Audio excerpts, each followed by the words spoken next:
Friends, આજે મારી morning છે ને 7:30 પહેલાં થઈ ગઈ, કેમ કે મારે જવાનું હતું એક ફેમિલી ફંક્શનમાં બોહટીઓ બનીને.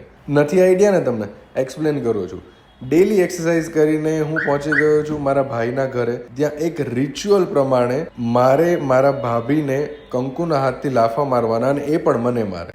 આ એક રિચ્યુઅલ છે. અમે પ્રેમથી એકબીજાને લાફા માર્યા, અને ત્યાંથી નીકળતી વખતે હું એક રેફરન્સ લઈને આવ્યો. This is day 7 of day 19, how to build a personal brand. Visibility create કરવાની ઓપોર્ચ્યુનિટી ક્યારે મળશે ને એ તમને ખબર નહીં પડે. સો વિઝિબિલિટી ક્રિએટ કરવામાં ડેફિનેટલી ફોકસ રાખજો. ઘરે પહોંચીને બ્રેકફાસ્ટ કરીને આવી ગયો છું ક્લિનિક પર. વેધર પણ બહુ જ મસ્ત હતું. આ મારા ભાભી છે, જે હું રેફરન્સની વાત કરતો હતો. એમના ડાર્ક સર્કલ પર આપણે કામ કરી રહ્યા છે, અને હું આગળ તમને એના રિઝલ્ટ પણ બતાવીશ. પેશન્ટના ડેલી કન્સલ્ટેશન પૂરા કરીને હું પહોંચી ગયો છું શ્રીમંતના ફંક્શનમાં, જ્યાં હું મારા કઝિન્સને બહુ સમય પછી મળ્યો છું. ત્યાંથી ફરીથી નીકળી ગયો છું ક્લિનિક પર જવા માટે, અને સન અને મૂન બંને દેખાણા ને તો કેપ્ચર મેં કરી લીધા. અગેન મારી લેન્ડમાર્કની મીટિંગ હતી, એ પતાવીને ફ્રેન્ડ્સ ઘરે આવવાના હતા, એટલે કોકોનટ આઈસ્ક્રીમ લઈને હું ઘરે પહોંચી ગયો છું. અને બધી જ પ્રિપેરેશન રેડી છે મારા ફ્રેન્ડ્સ માટે. બધા બેઠા, હસી મજાક કરી, અને આ રીતે આજનો દિવસ પૂરો થાય છે. Tata, bye bye.